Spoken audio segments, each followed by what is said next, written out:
പുതിയൊരു ക്ലാസ്സിലേക്ക് ഏവർക്കും സ്വാഗതം. അപ്പോൾ നമ്മൾ ഇന്ന് പഠിക്കാൻ പോകുന്ന എന്താണ് പുതിയൊരു ടൈപ്പ് അക്കൗണ്ടിങ്, എന്താണ് കോസ്റ്റ് അക്കൗണ്ടിങ്. അപ്പം നമ്മൾ ഫിനാൻഷ്യൽ അക്കൗണ്ടിങ് ഒക്കെ പഠിച്ചു അല്ലേ?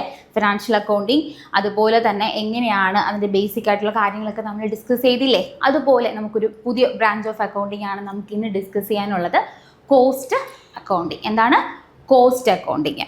അപ്പോൾ ഇത് നമ്മൾ മെയിനായിട്ട് പഠിക്കുന്നതിന് മുന്നേ, അതിൻ്റെ ഡീറ്റെയിൽ ആയിട്ടുള്ള കാര്യങ്ങളിലേക്ക് കടക്കുന്നതിന് മുന്നേ നമുക്കതിൻ്റെ ബേസിക് ആയിട്ടുള്ള കുറച്ച് കാര്യങ്ങൾ മനസ്സിലാക്കണം അല്ലേ? ബേസിക് ആയിട്ടുള്ള കുറച്ച് കാര്യങ്ങൾ നമുക്ക് മനസ്സിലാക്കേണ്ടതായിട്ടുണ്ട്. അപ്പോൾ അതിന് മുന്നേ ഒരു ഇൻഫർമേഷൻ പറഞ്ഞോട്ടെ. അപ്പോൾ എന്തിനാണ് നമ്മുടെ കോസ്റ്റ് അക്കൗണ്ടിങ്? നമുക്ക് ഫിനാൻഷ്യൽ അക്കൗണ്ടിങ് ഉണ്ട്, പ്രോഫിറ്റ് ആണോ ലോസ് ആണോ, നമ്മുടെ ഫിനാൻഷ്യൽ സ്റ്റേറ്റ്മെൻറ്റുകളുടെ പൊസിഷനൊക്കെ മനസ്സിലാക്കാൻ നമുക്ക് ഫിനാൻഷ്യൽ അക്കൗണ്ടിങ് പ്രിപ്പയർ ചെയ്യുന്നുണ്ടല്ലേ? പിന്നെ എന്തിനാണ് നമ്മൾ ഈ കോസ്റ്റ് അക്കൗണ്ടിങ് പ്രിപ്പയർ ചെയ്യുന്നത്? എന്താണ് അവർ തമ്മിലുള്ള ഒരു വ്യത്യാസം എന്നുള്ളതൊന്ന് നമുക്കൊന്ന് ഡിസ്കസ് ചെയ്താലോ.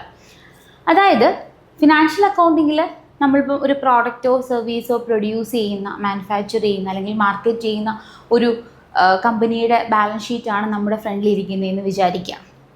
പക്ഷേ ആ ബാലൻസ് ഷീറ്റിലോ പ്രോഫിറ്റ് ആൻഡ് ലോസ് അക്കൗണ്ടിലോ എവിടെയെങ്കിലും നമ്മൾ ഒരു പ്രോഡക്റ്റിൻ്റെ കോസ്റ്റോ അല്ലെങ്കിൽ മൊത്തത്തിൽ ആ പ്രോഡക്റ്റ് പ്രൊഡ്യൂസ് ചെയ്യാൻ എത്ര പ്രോസസ്സ് കഴിഞ്ഞിട്ടാണ് നമ്മൾ ആ ഫൈനൽ ഔട്ട്പുട്ടിലോട്ട് എത്തിയത്. സോ ഓരോ പ്രോസസ്സിലും ഓരോ ഘട്ടത്തിലും നമുക്ക് എത്ര കോസ്റ്റ് ആയെന്നുള്ള ഇൻഫർമേഷൻ ഒന്നും നമുക്ക് ഒരു ബാലൻസ് ഷീറ്റിലും കാണാൻ സാധിക്കില്ല അല്ലേ? നമ്മുടെ ഫൈനൽ റിസൾട്ടാണ് അവിടെ പറയുന്നത്. നമുക്ക് റവന്യൂ ആണോ അല്ലെ പ്രോഫിറ്റ് ആണോ ലോസ് ആണോ എന്നതിൽ ഉപരി ഓരോ പ്രോഡക്റ്റ് വൈസ് ആയിട്ടുള്ള ഡീറ്റെയിൽസുകൾ ഒന്നും തന്നെ, അല്ലെങ്കിൽ ആ പ്രോഡക്റ്റ് പ്രൊഡ്യൂസ് ചെയ്യാൻ ഇൻകോർഡ് ആയിട്ടുള്ള എക്സ്പെൻസുകളെ പറ്റിയിട്ടൊരു ഡീറ്റെയിൽഡ് ഒരു എക്സ്പ്ലനേഷൻ നമ്മൾ ഈ പറയുന്ന ഫിനാൻഷ്യൽ അക്കൗണ്ടിങ്ങിൽ ഒരിടത്തും നമ്മൾ എന്ത് ചെയ്തിട്ടുണ്ടാവില്ല, കണ്ടിട്ടുണ്ടാവില്ല അല്ലേ?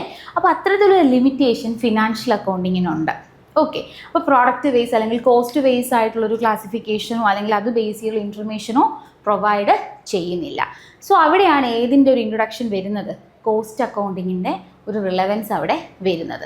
അപ്പോൾ എന്തുകൊണ്ടാണ്, എന്തൊക്കെ കാര്യങ്ങളാണ് നമുക്കിതിൽ പ്രധാനമായി നോക്കാനുള്ളതെന്നുള്ളത് നമുക്ക് ഡീറ്റെയിൽ ആയിട്ട് ഓരോന്നായിട്ട് തുടങ്ങാം. ഓക്കെ, സോ നമുക്ക് മെയിൻ ടോപ്പിക്കിലോട്ട് ഇപ്പോൾ സിലബസിൽ ബേസ് ചെയ്തിട്ടുള്ള മെയിൻ ടോപ്പിക്കിലോട്ട് നിങ്ങൾക്ക് എത്തുന്നതിന് മുന്നേ ചെറിയൊരു ഇൻട്രൊഡക്ഷൻ നമുക്ക് ആവശ്യമില്ലേ? നമുക്ക് പുതിയൊരു കാര്യം നമ്മൾ പഠിക്കുകയില്ല. അപ്പോൾ നമ്മൾ ബേസിക്കായിട്ട് ഒരു കോസ്റ്റ് അക്കൗണ്ടിങ് പഠിക്കുമ്പോൾ നമുക്ക് ബേസിക്കായിട്ട് അറിഞ്ഞിരിക്കേണ്ട കുറച്ച് കാര്യങ്ങളിലേക്ക് നമുക്ക് ആദ്യം പോകാം. ഓക്കെ അല്ലേ? ശരി. അപ്പോൾ അതിൽ നമ്മൾ ആദ്യം പഠിക്കേണ്ടത് എന്താണ് കോസ്റ്റ്? എന്താണ് cost? It means a total of all expenditures incurred on the production of an article. എന്താണ്? It means all the expenditure incurred on the production of an article. ഒരു സർവീസോ ഒരു പ്രോഡക്റ്റോ പ്രൊഡ്യൂസ് ചെയ്യാൻ നിങ്ങൾക്ക് മൊത്തം എത്ര രൂപ ചിലവായി, അതിന് ഞാൻ എന്തെന്ന് വിളിക്കും? കോസ്റ്റ് എന്ന് വിളിക്കും. ഒരു പ്രോഡക്റ്റോ ഒരു സർവീസോ നിങ്ങൾക്ക് നിങ്ങൾക്ക് പ്രൊഡ്യൂസ് ചെയ്തെടുക്കാൻ, നമ്മുടെ എക്സാമ്പിൾ എന്താണ്? നമ്മുടെ സ്ഥിരം എക്സാമ്പിൾ പെന്നാണല്ലേ? പെന്നിൽ തന്നെ നമുക്ക് പറയാം, ഈ ഒരു പേന പ്രൊഡ്യൂസ് ചെയ്യാൻ എനിക്ക് മൊത്തത്തിൽ എത്ര രൂപ ചിലവായി, അതിനെയാണ് ഞാൻ ഈ പെന്നിൻ്റെ കോസ്റ്റ് എന്ന് പറയുന്നത്. ഇത്രയേ ഉള്ളൂ കോസ്റ്റ്. എന്താണ് കോസ്റ്റ്? ഈ ഒരു പേന എനിക്ക് പ്രൊഡ്യൂസ് ചെയ്തെടുക്കാൻ ഇതിൻ്റെ ബേസിക് ആയിട്ടുള്ള റോ മെറ്റീരിയൽ തൊട്ട് മൊത്തത്തിൽ എനിക്ക് അതുമായി റിലേറ്റ് ചെയ്തിട്ടുള്ള ഡയറക്റ്റായിട്ടും ഇൻഡയറക്റ്റായിട്ടും റിലേറ്റ് ചെയ്തിട്ടുള്ള എല്ലാ തരത്തിലുള്ള എക്സ്പെൻസുകളെയും ഞാൻ ആഡ് ചെയ്ത് എടുക്കുമ്പോൾ എനിക്ക് കിട്ടുന്നതാണ് ഈ പെന്ന് പ്രൊഡ്യൂസ് ചെയ്യാനുള്ള കോസ്റ്റ്. ഇത് തന്നെയാണ് ഇവിടെയും പറയുന്നത്. ഇറ്റ്സ് എ ടോട്ടൽ, ഒരു ഘട്ടം വരെയല്ല, മുഴുവൻ, ഫ്രം ബിഗിനിങ് ടു എൻഡ് അല്ലേ? Total of all expenditure include on the production of an article is known as cost. Okay അല്ലേ? Cost is a value of economic resources used as a result of producing or doing the thing costed. ഒരു പ്രോഡക്റ്റോ സർവീസോ produce ചെയ്യാൻ വേണ്ടി നിങ്ങൾ ഉപയോഗിച്ചിട്ടുള്ള റിസോഴ്സസുകളെ നിങ്ങൾ monetary ടേംസിൽ അതിനെ measure ചെയ്ത് add ചെയ്താൽ നിങ്ങൾക്ക് കിട്ടുന്ന തുകയെയും ഞാൻ എന്ത് വിളിക്കും? കോസ്റ്റ് എന്ന് തന്നെ വിളിക്കും. എങ്ങനെയാണ്? ഒരു പ്രോഡക്റ്റോ സർവീസോ പ്രൊഡ്യൂസ് ചെയ്യാൻ ഞാൻ യൂസ് ചെയ്തിട്ടുള്ള എക്കണോമിക് റിസോഴ്സസുകളെ ഞാൻ മോണിറ്ററി ടേംസിൽ മെഷർ ചെയ്ത് മോണിറ്ററി ടേംസിൽ മെഷർ ചെയ്ത് പറഞ്ഞാൽ അതെന്താണ്, അതിൻ്റെ മൊത്തം അതിൻ്റെ എക്കണോമിക് റിസോഴ്സസിനെ ഞാൻ മോണിറ്ററി ടേംസിൽ മെഷർ ചെയ്ത് ആഡ് ചെയ്ത് പറഞ്ഞാലും അതിനെയും ഞാൻ കോസ്റ്റ് എന്ന് തന്നെയാണ് ടേം ചെയ്യുന്നത്. ഓക്കെ, അപ്പോൾ കോസ്റ്റ്. അപ്പോൾ കോസ്റ്റ് അസർട്ടൈൻ ചെയ്യുന്നതിന് അതിൻ്റേതായിട്ടുള്ള റിലവൻസ് ഉണ്ട്. നമുക്കതിലേക്ക് വരാം. നെക്സ്റ്റ് നമുക്കൊരു കുഞ്ഞ് ഡെഫിനിഷൻ പഠിച്ചാലോ? എന്താണ് ജസ്റ്റ് ഒന്ന് നോക്കാം. According to the terminology of the British institute of cost and work accountants എന്താണ് പറയുന്നത്? Cost is a amount of expenditure incurred on or attributable to a given thing. നമ്മൾ മീനിങ്ങിൽ എന്ത് പറഞ്ഞോ അതിനേക്കാളും കൂടുതലൊന്നും ഇവിടെ പറഞ്ഞിട്ടില്ല. ജസ്റ്റ് ഒരു ഡെഫിനിഷൻ. ആരാണ് ഡെഫിനിഷൻ കൊടുത്തത്? ആരാണ്? British institute of cost and work Accountants. ഇവിടെ എന്താണ്? ടോട്ടൽ എക്സ്പെൻഡിച്ചർ ഇൻക്വയർഡ് എന്താണ്, അല്ലെങ്കിൽ attributable to a given thing, അല്ലെങ്കിൽ to a given product or services, അതിനെയാണ് നമ്മൾ കോസ്റ്റ് എന്ന് ടേം ചെയ്യുന്നത്. അപ്പം നമ്മൾ കോസ്റ്റ് പഠിച്ചു, കോസ്റ്റിൻ്റെ ഡെഫിനിഷൻ പഠിച്ചു. ഇനി കോസ്റ്റിനെ നമുക്ക് അടുത്ത ഘട്ടത്തിലോട്ടൊന്ന് വിടാം. എന്താണ് കോസ്റ്റിംഗ്? കോസ്റ്റും കോസ്റ്റിങ്ങും ഒന്നാണോ? അല്ല. കോസ്റ്റിംഗ് എന്താണ് നോക്കാം. Costing is a technique and a process of ascertaining cost. It enables the management to know the total cost and each element of cost of a product. Costing എന്ന് വെച്ചാൽ നമുക്ക് various type of cost include ആവുന്നുണ്ട്. ഒരു product produce ചെയ്യുമ്പോൾ various type of cost പല സ്റ്റേജുകളിലായിട്ട് include ആവുന്നുണ്ട്. അപ്പോൾ നമ്മൾ എന്ത് ചെയ്യണം? അതിനെ പ്രോപ്പറായിട്ട് റെക്കോർഡ് ചെയ്ത് ക്ലാസിഫൈ ചെയ്ത് അസർട്ടൈൻ ചെയ്യേണ്ട ആവശ്യകതയുണ്ട്, ഇല്ലേ? നമുക്ക് എല്ലാം നമ്മൾ എന്താണ്, നമ്മളിപ്പോൾ അക്കൗണ്ടിങ്ങിലും നമുക്ക് മെയിനായിട്ടുള്ളത് എന്താണ്? പ്രോപ്പറായിട്ട് റെക്കോർഡ് ചെയ്ത് ക്ലാസിഫൈ ചെയ്താലല്ലേ നമുക്കൊരു ഡേറ്റ അതെന്താണ്, അതൊരു ഇൻഫർമേഷനിലോട്ട് മാറി നമുക്കത് എന്താണ്, അതിൻ്റെ ഒരു അൾട്ടിമേറ്റ് പർപ്പസ് ഇത് മീറ്റ് ചെയ്യാൻ പറ്റുള്ളൂ. ഇവിടെ അത് തന്നെയാണ് ഉദ്ദേശിക്കുന്നത്. കോസ്റ്റിംഗ് എന്ന് പറയുമ്പോൾ ഇവിടെ നമുക്ക് ഇൻക്ലൂഡ് ആവുന്ന വേരിയസ് കോസ്റ്റുകളെ അത് പ്രോപ്പറായിട്ട് അസർട്ടൈൻ ചെയ്യുന്നതിനെയാണ് നമ്മൾ കോസ്റ്റിംഗ് എന്ന് വിളിക്കുന്നത്. അസർട്ടൈൻ ചെയ്യുക ഇൻ ദ സെൻസ് എന്താണ്? നമ്മളതിനെ പ്രോപ്പറായിട്ട് റെക്കോർഡ് ചെയ്ത് ക്ലാസിഫൈ ചെയ്ത് ഒരു ഡിസിഷൻ മേക്കിംഗ് പർപ്പസിലോട്ട് അതിനെ ഒരുക്കുക എന്നുള്ളതാണ് ഇവിടെ നമ്മൾ കോസ്റ്റിംഗ് എന്ന് പറയുന്നത്. പല ടൈപ്പ് ഓഫ് നമ്മൾ കോസ്റ്റ് എന്ന് പറയുമ്പോൾ ഇവിടെ നമ്മൾ കോസ്റ്റ് എന്നുള്ളൊരു ഒറ്റ വേർഡേ യൂസ് ചെയ്യുന്നുള്ളൂ. പക്ഷേ പല ടൈപ്പ് ഓഫ് കോസ്റ്റുകളുണ്ട്. ഒരു പ്രോഡക്റ്റ് പ്രൊഡ്യൂസ് ചെയ്യുമ്പോൾ ഒരു തരത്തിലുള്ള കോസ്റ്റുകൾ മാത്രമല്ല വരുന്നത്. അതിൻ്റെ നേച്ചർ അനുസരിച്ചും അത് എൻഗേജ് ചെയ്യുന്ന ആക്ടിവിറ്റീസുകളെ അനുസരിച്ചും നമ്മൾ കോസ്റ്റിനെ പല രീതിക്ക് ക്ലാസിഫൈ ചെയ്യുന്നുണ്ട്. അപ്പോൾ ഇത്തരത്തിലുള്ള എല്ലാ കോസ്റ്റുകളെയും നമ്മൾ ഏതൊക്കെ ഹെഡിലോണാണ് ഏതൊക്കെ പോകേണ്ടതെന്നുള്ളത് നമ്മൾ കൃത്യമായി അസർട്ടൈൻ ചെയ്ത് അത് പ്രോപ്പറായിട്ട് റെക്കോർഡ് ചെയ്യുക. ഈ ഒരു ആക്ടിവിറ്റിയെ, ഈ ഒരു പ്രോസസ്സിന് is not a simple process, അത് it's a very important process. അപ്പോൾ ഇതിനെയാണ് നമ്മൾ കോസ്റ്റിംഗ് എന്ന് പറയുന്നത്. സോ സിമ്പിളായിട്ട് നമുക്കൊരു ഒറ്റ വേർഡിൽ ഈ കാര്യത്തിൽ നമുക്ക് ഒറ്റ വേർഡിൽ എങ്ങനെ പറയാം? It is a techniques and process of ascertaining cost. എന്താണ്? It is a techniques and process of ascertaining cost. എങ്ങനെയാണ് ആ കോസ്റ്റ് അസർട്ടൈൻ ചെയ്യുന്നത്? ആ പ്രോസസ്സിൽ എന്തൊക്കെ കാര്യങ്ങളുണ്ടോ എല്ലാം നമുക്ക് ഇതിനകത്ത് ഉൾപ്പെടുത്താം. ഇവിടെയും നമുക്ക് കോസ്റ്റിങ്ങിലും ഒരു ഡെഫിനിഷൻ നമുക്ക് നോക്കാം. It has been defined by the world as the classifying, recording and appropriate allocation of expenditure for the determination of the cost of products or services and the presentation of suitably arranged data for the purpose of control and guidance of management. എന്താണ് നമുക്ക് definition ഒന്ന് നോക്കാം. Classifying, recording, തിരിച്ചും പറയാം അല്ലേ, നമ്മൾ പ്രോപ്പറായിട്ട് record ചെയ്യുന്നു, അതിനെ നമ്മൾ ക്ലാസിഫൈ ചെയ്യുന്നു. And appropriate allocation of expenditure, നമ്മളിത് പ്രോപ്പറായിട്ട് അലോക്കേറ്റ് ചെയ്യുന്നു, അല്ലേ? പ്രോപ്പറായിട്ട് നമ്മൾ അലോക്കേറ്റ് ചെയ്യുന്നു. For the determination of the cost products or service, അതിൻ്റെ കോസ്റ്റ് മനസ്സിലാക്കാൻ വേണ്ടിയിട്ട്.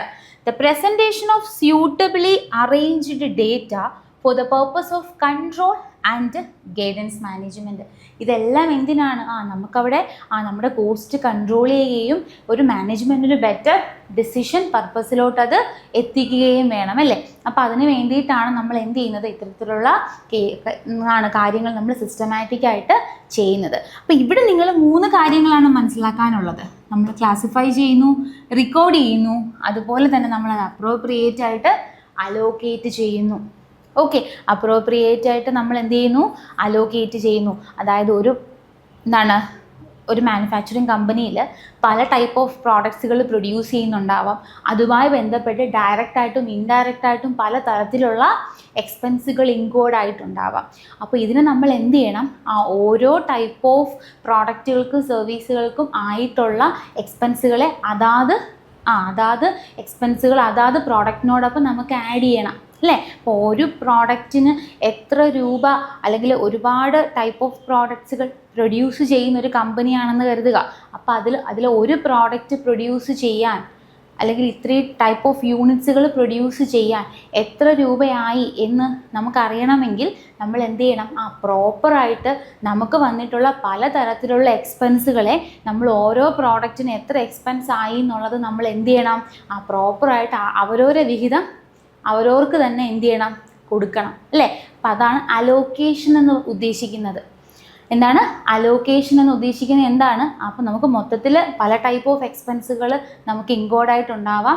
അപ്പോൾ നമ്മൾ ഓരോ എക്സ്പെൻസുകൾ, ഓരോ പ്രോഡക്റ്റിന് എത്രത്തോളം എക്സ്പെൻസുകൾ അവിടെ ഇൻക്ലൂഡായി എന്നുള്ളത് അതാത് പ്രോഡക്റ്റിനോടൊപ്പം നമ്മൾ അലോക്കേറ്റ് ചെയ്ത് കൊടുക്കേണ്ടതായിട്ടുണ്ട്. അപ്പോൾ നമുക്ക് അലോക്കേഷൻ, അപ്പോഴ്ച്ച്മെൻ്റ് ഒക്കെ നമുക്ക് ഡീറ്റെയിൽ ആയിട്ട് പഠിക്കാനുണ്ട്. എങ്ങനെയാണ് നമ്മളത് അലോക്കേറ്റ് ചെയ്ത് കൊടുക്കുന്നതെന്നൊക്കെ പഠിക്കാനുണ്ട് കേട്ടോ. അപ്പോൾ ഇപ്പം നമ്മൾ ഈ ഒരു ടേം ഒത്തിരി കൺഫ്യൂഷനോടുകൂടി നിങ്ങൾ കാണണ്ട. ജസ്റ്റ് ഇത് മനസ്സിലാക്കുക, എന്താണ് കോസ്റ്റിങ്. ഈ കോസ്റ്റിങ്ങിൽ അസർട്ടൈൻമെൻറ്റിൽ ഇത്തരത്തിലുള്ള കാര്യങ്ങളാണ് വരുന്നത്. ഓക്കെ അല്ലേ? അപ്പോൾ നമുക്ക് ഡെഫിനിഷൻ ഒന്നും കാണാതെ പഠിക്കേണ്ടല്ലോ അല്ലേ. ഒന്ന് മനസ്സിലാക്കിയിരിക്കുക എന്തൊക്കെ കാര്യങ്ങളാണ് ഇതിൻ്റെ അകത്ത് ഇൻക്ലൂഡ് ആവുന്നതെന്നൊന്ന് മനസ്സിലാക്കിയിരിക്കുക. ഓക്കെ,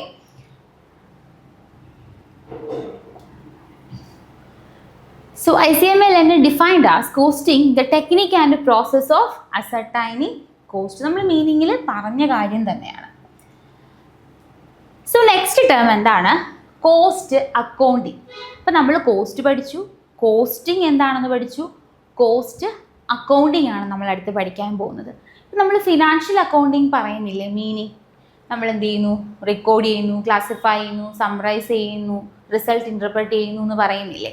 അതേ രീതി തന്നെ നമുക്ക് കോസ്റ്റ് അക്കൗണ്ടിങ്ങിലും വരുത്താം. എന്താണെന്ന് വെച്ചാൽ ഇവിടെയും നമ്മൾ പ്രോപ്പറായിട്ട് കോസ്റ്റുകളെല്ലാം നമ്മൾ റെക്കോർഡ് ചെയ്യുന്നു, ക്ലാസിഫൈ ചെയ്യുന്നു, ഇൻ്റർപ്രറ്റ് ചെയ്യുന്നു, നമ്മൾ എന്ത് ചെയ്യുന്നു, അതാത് പ്രോഡക്റ്റുകളിലേക്ക് നമ്മൾ അലോക്കേറ്റ് ചെയ്ത് കൊടുക്കുന്നു. എന്ത് ചെയ്യുന്നു, നമുക്ക് മാനേജ്മെൻറ്റിന് പ്രോപ്പറായിട്ടുള്ള പ്രൈസ് ഡിസിഷൻസ് പോലെയുള്ള കാര്യങ്ങളിലേക്ക് എന്ത് ചെയ്യുന്നു, എത്തിക്കുന്നു. ഇവിടെയും എന്താണ്, ആ ഫിനാൻഷ്യൽ അക്കൗണ്ടിങ്ങിൻ്റെ അതേ മീനിങ് നിങ്ങൾ എന്ത് ചെയ്താൽ മതി, കോസ്റ്റ് അക്കൗണ്ടിങ്ങിലോട്ട് കൊണ്ടുവന്നാൽ മതി. ഇവിടെയും അത് തന്നെയാണ് മെയിനായിട്ട് പറയുന്ന. ആ പ്രോസസ്സ് എന്താണ്, ഏകദേശം ഇവിടെയും ഒരുപോലെ തന്നെയാണ്. പക്ഷേ അവിടെ പറയുന്ന മാറ്ററാണ് ഇവിടെ വ്യത്യാസമായിട്ടുള്ളത് അല്ലേ. അപ്പോൾ നമുക്ക് നോക്കാം. It A process of accounting for cost which begins with the recording of expenditure and ends with the preparation of statistical data. എവിടെയാണ് കോസ്റ്റ് അക്കൗണ്ടിങ് തുടങ്ങുന്നത്? ഇവിടെയാണ് ഞാൻ സിമിലാരിറ്റി പറഞ്ഞത്. നമ്മൾ എന്ത് ചെയ്യുന്നു, വേരിയസ് ടൈപ്പ് ഓഫ് കോസ്റ്റുകൾ നമ്മൾ റെക്കോർഡ് ചെയ്യുന്നു, അതിലൂടെയാണ് തുടക്കം. ദെൻ ഈ റെക്കോർഡ് ചെയ്ത ഡേറ്റ വെച്ചിട്ട് നമ്മളൊരു ഡെസിഷൻ മേക്കിംഗ് പർപ്പസിലോട്ട് എത്തുന്ന തരത്തിലുള്ള ഒരു സ്റ്റാറ്റിസ്റ്റിക്കൽ ഡേറ്റ നമ്മൾ അതിൽ നിന്ന് പ്രിപ്പയർ ചെയ്യുന്നു. അപ്പോൾ ഇതാണ് ഈ രണ്ട് ഘട്ടത്തിൻ്റെ ഇടയ്ക്ക് എന്താണ്, ഒത്തിരി കാര്യങ്ങൾ നമുക്ക് ഡിസ്കസ് ചെയ്യാനുണ്ട്. എങ്ങനെയാണ് ആ ഒരു റിസൾട്ടിലേക്ക് എത്തുന്നതെന്നുള്ളത് ഒരു ലോങ് പ്രോസസ്സാണ്. അപ്പോൾ ഇവിടെ എന്താണ് കോസ്റ്റ് അക്കൗണ്ടിങ് എന്ന് ചോദിച്ചാൽ, cost accounting is a process of accounting for cost which begins with the recording of expenditure. റെക്കോർഡിങ്ങും ക്ലാസിഫിക്കേഷനും ഇൻ്റർപ്രിട്ടേഷനും ഒക്കെ ഇവിടെയും ഉണ്ട്. ഓക്കെ, ദെൻ എവിടെയാണ് എൻഡ് ചെയ്യുന്നത്, എവിടെയാണ് preparation of statistical data.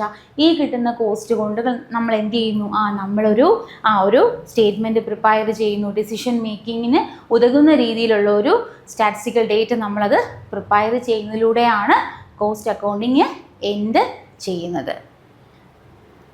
Cost of products or services are ascertained and controlled by the means of formal mechanism. ഇപ്പം എന്താണ് ഒരു പ്രോഡക്റ്റിൻ്റെ കോസ്റ്റോ കേട്ടോ, ഒരു പ്രോഡക്റ്റിൻ്റെ അല്ലെങ്കിൽ ഒരു സർവീസിൻ്റെ കോസ്റ്റ് നമ്മളിവിടെ എന്ത് ചെയ്യേണ്ടതായിട്ടുണ്ട്? നമ്മളിവിടെ അസർട്ടൈനും ചെയ്യണം, അതുപോലെ തന്നെ നമ്മളത് കൺട്രോളും ചെയ്യണം. ഒരു കോസ്റ്റ് എന്ത് ചെയ്യണം? ഒരു പ്രോഡക്റ്റിൻ്റെ കോസ്റ്റോ അതുപോലെ തന്നെ അത് എത്രത്തോളം എക്സ്പെൻസ് ഇൻക്വേർഡ് ആയി എന്നുള്ളത് നമ്മൾ കൃത്യമായിട്ട് എന്ത് ചെയ്യണം? അസർട്ടൈൻ ചെയ്യുന്നതിനോടൊപ്പം നമ്മൾ എന്ത് ചെയ്യണം? കൺട്രോളും കൂടെ ചെയ്യണം. കോസ്റ്റ് കൺട്രോൾ എന്ന് പറയുന്നത് കോസ്റ്റ് അക്കൗണ്ടിങ്ങിൻ്റെ ഇമ്പോർട്ടൻ്റ് ആയിട്ടുള്ള ഒരു ഒബ്ജക്റ്റീവാണ്, കോസ്റ്റ് കൺട്രോള് ചെയ്യുക എന്ന് പറയുന്നത്. അപ്പം നമ്മൾ മുന്നത്തെ ക്ലാസ്സുകളിൽ നമ്മൾ ഡിസ്കസ് ചെയ്തിട്ടുണ്ട് കോസ്റ്റും പ്രോഫിറ്റും തമ്മിലുള്ള റിലേഷൻഷിപ്പിനെ പറ്റി, ഇല്ലേ? അപ്പോൾ എന്തിനാണ് നമ്മൾ ഇത്രയും എഫേർട്ട് എടുത്ത് ഈ പറയുന്ന കോസ്റ്റ് അസർട്ടൈൻ ചെയ്യുകയും കോസ്റ്റ് കൺട്രോൾ ചെയ്യുകയും ചെയ്യുന്നത് എന്ന് ചോദിച്ചാൽ, എത്രത്തോളം നമുക്ക് കോസ്റ്റ് അതിൻ്റെ ഒരു ക്വാളിറ്റി കോംപ്രമൈസ് ചെയ്യാതെ അല്ലേ നമുക്ക് കോസ്റ്റ് കൺട്രോൾ ചെയ്യാൻ പറ്റുമോ, ഇല്ലേ? വേസ്റ്റേജ് ഒക്കെ കുറച്ചുകൊണ്ട് നമുക്ക് കോസ്റ്റ് എന്ത് ചെയ്യാൻ പറ്റും? കൺട്രോൾ ചെയ്യാൻ പറ്റുമോ? അത്രത്തോളം നമുക്കവിടെ പ്രോഫിറ്റ് കൂടുതൽ അച്ചീവ് ചെയ്യാൻ സാധിക്കും. നമുക്ക് പ്രോഫിറ്റ് കൂട്ടാൻ എന്താണ് ഏറ്റവും എളുപ്പമുള്ള മാർഗം, അല്ലെങ്കിൽ ഏറ്റവും ബെസ്റ്റ് സൊല്യൂഷൻ എന്താണ്? അതിൻ്റെ കോസ്റ്റ് കുറയ്ക്കുക എന്നുള്ളതാണ്. അപ്പോൾ അതുകൊണ്ട് തന്നെ കോസ്റ്റ് കൺട്രോൾ എന്ന് പറയുന്നതാണ് കോസ്റ്റ് അക്കൗണ്ടിങ്ങിൻ്റെ ഏറ്റവും ഇമ്പോർട്ടൻ്റ് ആയിട്ടുള്ള ഒരു ഒബ്ജക്റ്റ് എന്ന് പറയുന്നത് എന്താണ്? കോസ്റ്റ് കൺട്രോൾ ചെയ്യുക എന്നുള്ളതാണ്. സോ കോസ്റ്റ് അക്കൗണ്ടിങ്ങിനെ സംബന്ധിച്ച് ഈ പറയുന്ന ടൈപ്പ് ഓഫ് കോസ്റ്റുകൾ അസർട്ടൈൻ ചെയ്യുക മാത്രമല്ല, ഈ കോസ്റ്റ് എങ്ങനെ നമുക്ക് കൺട്രോൾ ചെയ്യാമെന്നുള്ള ടെക്നിക്സുകളും കോസ്റ്റ് അക്കൗണ്ടിങ്ങിൽ പറയുന്നുണ്ട്. Cost can be ascertained whether by following the historical or predetermined system of costing. അപ്പം നമുക്ക് കോസ്റ്റ് അസർട്ടൈൻ ചെയ്യാൻ ഒരു ടെക്നിക്കല്ല, നമ്മുടെ കയ്യിൽ പല തരത്തിലുള്ള ടെക്നിക്സുകൾ നമുക്കുണ്ട്. പല ഫോമിൽ നമുക്ക് എന്ത് ചെയ്യാം? കോസ്റ്റ് അസർട്ടൈൻ ചെയ്യാൻ നമുക്ക് സാധിക്കും. അപ്പോൾ രണ്ട് തരമാണ് ഇവിടെ മെയിനായിട്ട് ഇപ്പോൾ പറയുന്നത്, രണ്ട് തരത്തിലാണ്. ഒന്നുകിൽ നമുക്ക് എന്ത് ചെയ്യാം? കഴിഞ്ഞ ഹിസ്റ്റോറിക്കൽ, അതായത് പാസ്റ്റിൽ നമുക്ക് ഇൻക്വേർഡ് ആയ കോസ്റ്റിൻ്റെ ബേസിൽ നമുക്ക് എന്ത് ചെയ്യാം? അത് തന്നെ നമുക്ക് എന്ത് ചെയ്യാം? ഫോളോ ചെയ്ത് മുന്നോട്ട് പോകാം. പാസ്റ്റിൽ എങ്ങനെയാണ്, ഇപ്പോൾ പാസ്റ്റിൽ ഇത്രയും രൂപ നമുക്കായി, അപ്പോൾ അത് കൂടുതലാണ്, അപ്പോൾ എങ്ങനെ നമുക്ക് അടുത്ത ഘട്ടത്തിലോട്ട് വരുമ്പോൾ എന്ത് ചെയ്യാം? എങ്ങനെ നമുക്ക് ഏതൊക്കെ ഭാഗത്ത് അല്ലെങ്കിൽ ഏതൊക്കെ രീതിയിൽ നമുക്ക് ആ കോസ്റ്റ് കുറയ്ക്കാം, അല്ലേ? നമ്മൾ പാസ്റ്റ് ഡേറ്റയെ ഒരു റെഫറൻസ് ആയിട്ട് വെച്ചുകൊണ്ട് നമ്മൾ ഫ്യൂച്ചറിലോട്ടുള്ള കാര്യങ്ങൾ എന്ത് ചെയ്യുന്നു. അപ്പോൾ അത്തരത്തിൽ നമുക്ക് എന്ത് ചെയ്യാം? കോസ്റ്റ് അസർട്ടൈൻ ചെയ്യാൻ സാധിക്കും. So the cost can be ascertain whether by following the historical or predetermined system of costing. നമ്മൾ എന്ത് ചെയ്യും? മുൻകൂട്ടി ഇത്രയായിരിക്കും കോസ്റ്റ് എന്നുള്ളത് നമ്മൾ മുൻകൂട്ടി തീരുമാനിച്ച് വെക്കും. അല്ലെങ്കിൽ പാസ്റ്റ് ഡേറ്റയുടെ ബേസിലായിരിക്കും നമ്മൾ എന്ത് ചെയ്യുന്നത്? ഒരു പ്രോഡക്റ്റ് പ്രൊഡ്യൂസ് ചെയ്യാൻ ഇത്രയായിരിക്കും കോസ്റ്റ് എന്നുള്ളത് നമ്മൾ എന്ത് ചെയ്യുന്നത്? എന്ന് ഡിസൈഡ് ചെയ്യുന്നത്. ഇപ്പോൾ രണ്ട് തരത്തിലാണ്. ഒന്നുകിൽ പാസ്റ്റ് ഇൻഫർമേഷൻ അനുസരിച്ച്, അല്ലെങ്കിൽ നമ്മൾ എന്ത് ചെയ്യുന്നു? അതിനെ പ്രീഡിറ്റർമൈൻ ചെയ്യുന്നു. Then cost either can be predetermined by standard costing or estimated costing. നമുക്ക് എന്ത് ചെയ്യാം? ഈ പറയുന്ന കോസ്റ്റിനെ നമുക്ക് എന്ത് ചെയ്യാം? പ്രീഡിറ്റർമൈൻ ചെയ്യാം. മുൻകൂട്ടി നമുക്ക് എന്ത് ചെയ്യാം? തീരുമാനിക്കാം. നമ്മളൊരു സ്റ്റാൻഡേർഡ് വെച്ചിട്ട്, അല്ലെങ്കിൽ നമ്മളൊരു സിസ്റ്റമാറ്റിക് ആയിട്ട് നമുക്ക് എന്ത് ചെയ്യാം? കോസ്റ്റിനെ അസർട്ടൈൻ ചെയ്യാം. അപ്പോൾ ഈ ടേമുകളൊക്കെ നമുക്ക് പഠിക്കാനുണ്ട് കേട്ടോ. അപ്പോൾ അതുകൊണ്ടാണ് ഞാൻ കൂടുതലായിട്ട് പറയാത്തത്. എന്താണ്, ഇപ്പോഴേ നമുക്ക് പറഞ്ഞൊരു കൺഫ്യൂഷൻ നിങ്ങൾക്ക് ഉണ്ടാക്കണ്ടെന്ന് കരുതിയിട്ടാണ്. നമുക്ക് ഈ ടേമുകളൊക്കെ ഡീറ്റെയിൽ ആയിട്ട് പഠിക്കാനുണ്ട് കേട്ടോ. അപ്പോൾ ഇവിടെ ഇത്രയേ ഉള്ളൂ. നമ്മുടെ കോസ്റ്റ് അക്കൗണ്ടിങ് എന്ന് പറയുമ്പോൾ നമ്മൾ ആ അക്കൗണ്ടിങ് പ്രോസസ്സിൻ്റെ ആ ഒരു സ്റ്റെപ്പുകളെല്ലാം ഇവിടെയും ഉണ്ട്. പക്ഷെ ഇവിടുത്തെ ഒബ്ജക്റ്റീവ് വേറെയാണ്. ഓക്കെ, ഇവിടെയും ക്ലാസിഫിക്കേഷനും റെക്കോർഡിങ്ങും ഇൻ്റർപ്രിട്ടേഷനും എല്ലാം ഉണ്ട്. പക്ഷെ മെയിൻ ഒബ്ജക്റ്റീവ് എന്താണ്? എങ്ങനെ ഹൗ ടു കൺട്രോൾ കോസ്റ്റ്, അല്ലേ? കോസ്റ്റ് കൺട്രോൾ, അതുപോലെ തന്നെ നമുക്ക് എങ്ങനെ കോസ്റ്റ് റിഡക്ഷൻ സാധ്യമാക്കാമെന്നുള്ളതാണ് മെയിനായിട്ട് ഇവിടെ പറയുന്നത്.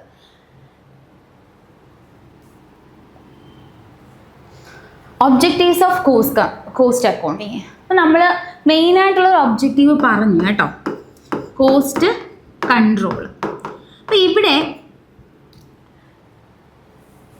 എന്തൊക്കെ കാര്യങ്ങളാണ് ഒബ്ജക്റ്റീവ്സ് ആയിട്ട് പറയുന്നതെന്നുള്ളത് നോക്കാം. To find out the total cost and cost per unit of various products produced. ഒരു കോസ്റ്റ് അക്കൗണ്ടിങ് നമ്മൾ ഫിനാൻഷ്യൽ അക്കൗണ്ടിങ് പോലെ തന്നെ നമ്മൾ എന്തിനാണ് ഒരു കോസ്റ്റ് അക്കൗണ്ടിങ്ങിന് ഇമ്പോർട്ടൻസ് കൊടുക്കുന്നതെന്ന് ചോദിച്ചാൽ, നേരത്തെ പറഞ്ഞ പോലെ ഫിനാൻഷ്യൽ അക്കൗണ്ടിങ് എവിടെയാണോ ഫെയിൽ ആയത് അവിടെയാണ് നമുക്ക് കോസ്റ്റ് അക്കൗണ്ടിങ്ങിന് ടിക്ക് മാർക്ക് വരുന്നത് അല്ലേ. ഒരു പ്രോഡക്റ്റ് അല്ലെങ്കിൽ ഒരു ഫേം പ്രൊഡ്യൂസ് ചെയ്തിട്ടുള്ള പ്രോഡക്ട്സുകളുടെ ടോട്ടൽ കോസ്റ്റ് കാണുവാനും ഒരു പ്രോഡക്റ്റിന് എത്ര രൂപയായി അത് പ്രൊഡ്യൂസ് ചെയ്യാനെന്നുള്ളതും നമുക്കിവിടെ കണ്ടെത്താൻ സാധിക്കും. അതായത് ടോട്ടൽ കോസ്റ്റും പെർ യൂണിറ്റും കാണാൻ നമ്മളെ സഹായിക്കുന്നു. 100 യൂണിറ്റ് പ്രൊഡ്യൂസ് ചെയ്യാൻ എത്ര രൂപയായി എന്നുള്ള ചോദ്യത്തിനും 1 യൂണിറ്റ് പ്രൊഡ്യൂസ് ചെയ്യാൻ എത്ര രൂപയായി എന്നുള്ള ചോദ്യത്തിനും കോസ്റ്റ് അക്കൗണ്ടിങ്ങിന് ആൻസർ തരാൻ സാധിക്കും. അത്രേ ഇവിടെ പറയുന്നുള്ളൂ. Total cost and cost per unit നമുക്കിവിടെ അസർട്ടൈൻ ചെയ്യാൻ സാധിക്കും. To disclose the proportion of different elements such as material, labor, overhead in the total cost. ഇവിടെ നമുക്ക് ഒരു പ്രോഡക്റ്റ് പ്രൊഡ്യൂസ് ചെയ്യാൻ തുടക്കം മുതൽ അതുമായി റിലേറ്റ് ചെയ്യുന്നത് ഡയറക്റ്റ്ലിയും ഇൻഡയറക്റ്റ്ലിയും റിലേറ്റ് ചെയ്യുന്ന കോസ്റ്റുകൾ എന്തൊക്കെയാണെന്നുള്ളത് കൃത്യമായി മനസ്സിലാക്കാൻ സാധിക്കുന്നു. അപ്പോൾ അതായത് നമുക്കൊരു ഡയറക്റ്റ്ലി ആട്രിബ്യൂട്ട് ആയിട്ടുള്ള കാര്യങ്ങളുണ്ടായിരിക്കും, ഇൻഡയറക്റ്റ്ലി അസോസിയേറ്റ് ചെയ്ത കാര്യങ്ങളുണ്ടായിരിക്കും അല്ലേ. അപ്പോൾ ഇതൊക്കെ നമുക്ക് എന്ത് ചെയ്യാൻ പറ്റും, വളരെ എളുപ്പത്തിൽ അല്ലെങ്കിൽ അതിൽ എത്ര പോർഷനാണ് ഓരോ പ്രോഡക്റ്റിനുമായിട്ടുള്ളത്, മെറ്റീരിയൽ അല്ലെങ്കിൽ എത്ര മെറ്റീരിയലാണ് ആ ഒരു പ്രോഡക്റ്റ് പ്രൊഡ്യൂസ് ചെയ്യാനായിട്ടുള്ളത്, മൊത്തം ലേബറിൽ എത്ര ലേബറാണ് ആ ഒരു പ്രോഡക്റ്റ് പ്രൊഡ്യൂസ് ചെയ്യാനായിട്ടുള്ളത് എന്നുള്ള തരത്തിലുള്ള പ്രൊപ്പോർഷൻ ബേസ് ഒരു ക്ലാസിഫിക്കേഷൻ അല്ലെങ്കിൽ അനലൈസ് ചെയ്യാൻ നമുക്കിവിടെ സാധിക്കും. അതാണ് പറയുന്നത് to disclose the proportion of different elements such as material, labor and overhead in the total cost. Okay. Then അടുത്ത പോയിന്റ് എന്താണ്? To provide necessary data for fixing the selling price. ഇതെല്ലാം നമ്മൾ ഈ പറയുന്ന ജോലികളെല്ലാം ചെയ്യുന്ന എന്തിനാണ്? നമുക്കിത് എത്ര രൂപയ്ക്ക് വിൽക്കാം എന്ന് നമുക്ക് മനസ്സിലാവണമെങ്കിൽ അതിന് എത്ര കോസ്റ്റ് ആയി എന്ന് മനസ്സിലാക്കണം അല്ലേ. ഇതിപ്പോൾ ഈ ഒരു പേന ഞാൻ എത്ര രൂപയ്ക്ക് വിൽക്കണമെന്ന് ഞാൻ ഡിസൈഡ് ചെയ്യുന്നത് എന്തിൻ്റെ ബേസിലാണ്? ഇതെനിക്ക് പ്രൊഡ്യൂസ് ചെയ്യാൻ ഉണ്ടായ ചിലവിൻ്റെ ബേസിലാണ് ഞാൻ അതിൻ്റെ സെല്ലിംഗ് പ്രൈസ് നിശ്ചയിക്കുന്നത്. സോ നമുക്ക് എളുപ്പത്തിൽ പറയാമല്ലോ എന്താണ് ആ സെല്ലിംഗ് പ്രൈസ് ഡിസൈഡ് ചെയ്യാൻ, ഫിക്സ് ചെയ്യാൻ നമ്മളെ സഹായിക്കുന്നത് ആര് തന്നെയാണ്? കോസ്റ്റ് അക്കൗണ്ടിങ് ആണ്. To ascertain the profitability of each product and advise the management to how to maximize these profit. അപ്പം നമുക്ക് ഈ ഒരു കോസ്റ്റ് അസർട്ടൈൻമെൻറ്റിലൂടെ നമുക്ക് എന്താണ് കോസ്റ്റ് മനസ്സിലാക്കാം, സെല്ലിംഗ് പ്രൈസ് മനസ്സിലാക്കാം. അതുവഴി നമുക്കൊരു ഐഡിയ കിട്ടും ഈ ഒരു പ്രോഡക്റ്റ് പ്രൊഡ്യൂസ് ചെയ്ത് മാർക്കറ്റിൽ എത്തിച്ചാൽ നമുക്ക് എത്രത്തോളം പ്രോഫിറ്റ് കിട്ടും, അല്ലെങ്കിൽ പ്രോഫിറ്റബിലിറ്റി ഇൻക്രീസ് ചെയ്യാൻ നമുക്ക് ഈ പറയുന്ന കോസ്റ്റ് കൺട്രോളും കോസ്റ്റ് റിഡക്ഷനും ഒക്കെ നമുക്ക് ഏത് രീതിയിൽ നമുക്ക് പ്രാക്ടിക്കലാക്കാം, എവിടെയൊക്കെയാണ് നമുക്ക് കോസ്റ്റ് റിഡക്ഷൻ ചെയ്യാൻ പറ്റുക. അപ്പോൾ നമുക്ക് കൃത്യമായിട്ട് മനസ്സിലാവും ഏതൊക്കെ ഏരിയകളിൽ ലേബർ എത്രയായി, മെറ്റീരിയൽ എത്രയായി, ഡയറക്റ്റ് അല്ലെങ്കിൽ ഇൻഡയറക്റ്റ് എക്സ്പെൻസുകൾ എവിടെയൊക്കെ എത്രയായി എന്നുള്ള ഡീറ്റെയിൽ ആയിട്ട് നമുക്ക് അറിയാൻ പറ്റും. സോ നമുക്ക് കൃത്യമായ പ്രപ്പോർഷനിൽ നമ്മളത് ചെയ്യുന്നത് കൊണ്ട് നമുക്ക് ഈസി ആയിട്ട് എവിടെയാണ് അതിൻ്റെ ഡ്രോബാക്ക്, എവിടെയാണ് ഏത് ഭാഗത്താണ് നമുക്കവിടെ ശ്രദ്ധിക്കേണ്ടത് എന്നുള്ള കാര്യങ്ങൾ നമുക്ക് മനസ്സിലാക്കാം. ഇതെല്ലാം ഓവർകം ചെയ്യുമ്പോൾ ഓട്ടോമാറ്റിക്കലി നമ്മുടെ പ്രോഫിറ്റബിലിറ്റി കൂടും അല്ലെ, നമുക്കൊരു കറക്ഷൻ അവിടെ എളുപ്പത്തിൽ സാധ്യമാകും. അപ്പം അതാണ് ഇവിടെ പറയുന്നത്. അപ്പം അത് മാനേജ്മെൻറ്റിന് വളരെ പോസിറ്റീവായിട്ടുള്ളൊരു കാര്യമാണ്. ഒരു ഡിസിഷൻ മേക്കിംഗ് കുറച്ചുകൂടെ സ്മൂത്തായിട്ട് അവർക്ക് നടത്താൻ സാധിക്കും. അടുത്തെന്താ പറയുന്നത്? To supply the estimates of the cost based on historical data for the preparation of tender etc. അപ്പോൾ നമുക്ക് ഹിസ്റ്റോറിക്കൽ ഡേറ്റ എന്ന് വെച്ചാൽ പാസ്റ്റിൽ ഇൻകോർഡ് ആയിട്ടുള്ള ഡേറ്റ. അപ്പോൾ കഴിഞ്ഞ തവണ നമുക്ക് ഇത്ര എക്സ്പെൻഡിച്ചറാണ് നമുക്ക് ഇൻകോർഡ് ആയിട്ടുള്ളത്. ഒരു പ്രോഡക്റ്റ് പ്രൊഡ്യൂസ് ചെയ്ത് കഴിഞ്ഞിട്ട് നമുക്കുണ്ടാവുന്ന മൊത്തം കോസ്റ്റിനെ നമ്മൾ അസർട്ടൈൻ ചെയ്യുകയാണ്. ഹിസ്റ്റോറിക്കൽ പാസ്റ്റിലെ കോസ്റ്റാണ്. ഓൾറെഡി ഇൻകോർഡായ കോസ്റ്റിനെ നമ്മൾ എന്ത് ചെയ്യണം, അസർട്ടൈൻ ചെയ്യുന്നതാണ് അല്ലേ. സോ നമുക്ക് എപ്പോഴും പാസ്റ്റ് ഇൻഫർമേഷൻ എപ്പോഴും നമുക്കൊരു ഫ്യൂച്ചറിലോട്ടുള്ളൊരു കീ അല്ലേ അത് തന്നെയാണ്. നമുക്ക് പാസ്റ്റിലെ റെഫറൻസ് വെച്ച് നമുക്ക് ഫ്യൂച്ചർ കുറച്ചുകൂടി ബെറ്റർ ആയിട്ടുള്ള രീതിയിൽ വർക്കൗട്ട് ചെയ്യാൻ സാധിക്കും. Then to provide important cost data to the management for decision making, planning and controlling. നമ്മൾ മാനേജ്മെൻറ്റിൽ എത്രത്തോളം ഇത് ഇമ്പോർട്ടൻ്റ് ആണ് നമ്മൾ പറഞ്ഞു അല്ലേ. ഡിസിഷൻ മേക്കിങ്ങിന് ഇവിടെ വളരെയധികം സഹായിക്കുന്നു. To adopt a suitable system of inventory control to avoid excessive locking up of working capital in stock. അപ്പം നമുക്ക് ഈ ഓരോ ടൈപ്പ് ഓഫ് അല്ലെങ്കിൽ ഓരോ പ്രോസസ്സിലും അല്ലെങ്കിൽ ഓരോ ലെവൽസിലും നമുക്ക് ഉണ്ടാകുന്ന എക്സ്പെൻസുകളെല്ലാം നമ്മൾ പ്രോപ്പർലി അസർട്ടൈൻ ചെയ്ത് വെക്കുവാണ് അല്ലേ. അപ്പോൾ ഇവിടെ നമുക്ക് ഇൻവെൻട്രി കൺട്രോൾ എന്ന് വെച്ചാൽ നമ്മുടെ സ്റ്റോക്ക് കൺട്രോളാണ്. എന്താണ് നമ്മുടെ ഇൻവെൻട്രി കൺട്രോൾ എന്ന് വെച്ചാൽ എന്തുവാണ്? നമ്മുടെ മെറ്റീരിയൽ നമ്മൾ എന്ത് ചെയ്യണം, ഈ പറയുന്ന പ്രൊഡ്യൂസ് ചെയ്യാൻ ആവശ്യമായിട്ടുള്ള റോ മെറ്റീരിയൽസ് നമ്മൾ മേടിച്ച് വെക്കുമല്ലോ. അപ്പോൾ ഇതൊക്കെ നമുക്ക് എന്ത് ചെയ്യണം, നമുക്കത് പ്രോപ്പറായിട്ട് നമ്മളത് കൺട്രോൾ ചെയ്യേണ്ട ആവശ്യമുണ്ട്. അപ്പോൾ ഇവിടെ ഏറ്റവും കൂടുതൽ നമുക്കവിടെ എക്സ്പെൻസ് ആവുന്നത് എന്തിനാണ്? അപ്പോൾ നമ്മൾ നോക്കിയാൽ മതി, എന്ത് സാധനം പ്രൊഡ്യൂസ് ചെയ്യാനും ഏറ്റവും കൂടുതൽ നമുക്കവിടെ എക്സ്പെൻസ് ആവുന്നത് മെറ്റീരിയലും ലേബറിലും ആയിരിക്കും നമുക്ക് ഏറ്റവും കൂടുതൽ എക്സ്പെൻസ് ആവുന്നത് അല്ലേ. പ്രൈമായിട്ട് വരുന്നത് ഏതാണ്? മെറ്റീരിയലും ലേബറിലും അതുമായി അസോസിയേറ്റ് ചെയ്ത് വരുന്ന ഡയറക്റ്റ് എക്സ്പെൻസുകൾക്കുമാണ് ഏറ്റവും കൂടുതൽ നമുക്ക് കോസ്റ്റ് ആവുന്നത് അല്ലേ. അപ്പോൾ അത്തരത്തിൽ ഈ പറയുന്ന റോ മെറ്റീരിയൽ അഥവാ ഇൻവെൻട്രിയിൽ പ്രോപ്പറായിട്ട് നമ്മൾ മെയിൻറ്റെയിൻ ചെയ്യണം. ഓക്കെ, അതായത് ഇപ്പോൾ ഒരു ബിസിനസ്സിനെ സംബന്ധിച്ച് ഒത്തിരി ഒരു ഐഡിയ ഇല്ലാതെ ഓർഡർ ചെയ്യുക കേട്ടോ, സാധനങ്ങൾ എന്ത് ചെയ്യുകയാണ്, സ്റ്റോക്ക് ചെയ്ത് വെക്കുക. അപ്പോൾ ഇങ്ങനെ വരുമ്പോഴത്തേക്കും ഒരുപാട് ഐറ്റങ്ങൾ ഗോഡൗണിൽ ഇങ്ങനെ ബ്ലോക്കായിരിക്കും. അപ്പോൾ നമുക്ക് അവിടുത്തെ കോസ്റ്റും ആവും, ഒരുപാട് സാധനങ്ങൾ ചിലപ്പോൾ എന്ത് ചെയ്യും, വർക്കിംഗ് കണ്ടീഷൻ അല്ലാതെ ആവും. അപ്പോൾ ഓവറായിട്ട് നമ്മൾ എന്ത് ചെയ്യരുത്, സ്റ്റോക്ക് ചെയ്യരുത്. എന്നാൽ നമ്മുടെ പ്രൊഡക്ഷനെ സ്റ്റോപ്പ് ചെയ്യുന്ന രീതിയിൽ നമ്മൾ എന്ത് ചെയ്യരുത്, കുറഞ്ഞും പോകരുത്. എപ്പോഴും നമ്മൾ ഇൻവെൻട്രി ലെവൽ എന്നൊക്കെ പറയുന്നത് അല്ലെങ്കിൽ മെറ്റീരിയൽ സ്റ്റോക്ക് ലെവൽ എന്ന് പറയുന്നത് നമ്മളൊരു രീതിയിൽ ഒരു കറക്റ്റ് ഒരു ലെവലിൽ നമ്മൾ എന്ത് ചെയ്യണം, മെയിൻറ്റെയിൻ ചെയ്ത് പോകണം. ഒരുപാട് കൂടാനും പാടില്ല, ഒരുപാട് കുറയാനും പാടില്ല. അപ്പോൾ അത്തരത്തിൽ ഒരു ഓർഗനൈസേഷനിൽ നിങ്ങൾ മെറ്റീരിയലിനെ എങ്ങനെ കൺട്രോൾ ചെയ്യണം? ഓക്കെ, നിങ്ങൾ ലേബറിനെ കൺട്രോൾ ചെയ്യണം, അതുപോലെ തന്നെ മെറ്റീരിയലിനെ കൺട്രോൾ ചെയ്യണം. അപ്പോൾ ഇത്തരത്തിലുള്ള എല്ലാ കേസുകളും നമ്മൾ എവിടെയാണ്, കോസ്റ്റ് അക്കൗണ്ടിങ് എന്ത് ചെയ്യുന്നുണ്ട്, കോസ്റ്റ് അക്കൗണ്ടിങ് ഇത്തരത്തിലുള്ള കാര്യങ്ങളെല്ലാം മെയിൻറ്റെയിൻ ചെയ്യുന്നുണ്ട്. ഒരു ഓർഗനൈസേഷനിൽ നിങ്ങൾ വെറുതെ നമുക്ക് കാശുണ്ട് അല്ലെങ്കിൽ നമുക്ക് പ്രോഡക്റ്റുകൾ എന്ത് ചെയ്യണം, വിത്തൗട്ട് ഒരു തടസ്സമില്ലാതെ നമുക്കിത് പ്രൊഡ്യൂസ് ചെയ്യാൻ വേണ്ടിയിട്ട് നമ്മളൊരു ഐഡിയ ഇല്ലാതെ ഒരുപാട് റോ മെറ്റീരിയൽസ് നമ്മൾ സ്റ്റോക്ക് ചെയ്യുന്നു എന്ന് വിചാരിക്കാം. അപ്പോൾ അത്തരത്തിൽ നമ്മൾ സ്റ്റോക്ക് ചെയ്യുവാണെങ്കിൽ നമുക്കവിടെ സ്റ്റോറേജ് കോസ്റ്റ്, വെയർഹൗസ് റെൻറ്റ് പോലെയുള്ള എക്സ്പെൻസുകൾ നമുക്ക് കൂടും. സോ അപ്പോൾ അതാണ് ഇവിടെ ഇൻവെൻട്രി കൺട്രോൾ എന്ന് പറയുന്നത്. അപ്പോൾ നമുക്ക് മെറ്റീരിയൽ കൺട്രോൾ എന്ന് പറയുന്ന ഒരു പോർഷൻ ഡീറ്റെയിൽ ആയിട്ടുണ്ട് കേട്ടോ. ഈ പറയുന്ന ഏതൊക്കെ രീതിയിലാണ് നമുക്ക് ഈ മെറ്റീരിയലിനെ കൺട്രോൾ ചെയ്യാൻ പറ്റുക, ഓക്കെ, ഏതൊക്കെ രീതിയിൽ നമുക്കിവിടെ മെറ്റീരിയലിനെ കൺട്രോൾ ചെയ്യാം, ലേബർ എങ്ങനെ നമുക്ക് കൺട്രോൾ ചെയ്യാം. അപ്പോൾ ഇവിടെ കോസ്റ്റ് കൺട്രോൾ ചെയ്യണമെങ്കിൽ എത്തരത്തിലുള്ള കോസ്റ്റുകളാണോ നമുക്ക് ഇൻകോർഡ് ആവുന്നത് അത് ഓരോന്നും നമ്മൾ പ്രോപ്പർ പ്രിക്വേഷൻ എടുത്ത് വേണം ഡീൽ ചെയ്യാൻ. അപ്പോൾ ഇവിടെ ഇൻവെൻട്രി കൺട്രോൾ എന്ന് പറയുന്നത് വളരെ ഇമ്പോർട്ടൻ്റ് ആയിട്ടുള്ള ഏരിയയാണ്. അപ്പോൾ അത് നമുക്ക് അതിൻ്റെ ടെക്നിക്സും ഡീറ്റെയിൽസും ഒക്കെ നമുക്ക് പഠിക്കാനുണ്ട്. Then to identify the sources of wastage and losses in the business. അടുത്ത എന്താണ്? To identify the sources of wastage. അപ്പോൾ നമുക്കിവിടെ വേസ്റ്റേജ് കുറയ്ക്കുക അല്ലേ. ഇപ്പോൾ നമുക്ക് കോസ്റ്റ് കൂടുതലാവാൻ മെയിനായിട്ടുള്ള റീസൺ എന്താണ്?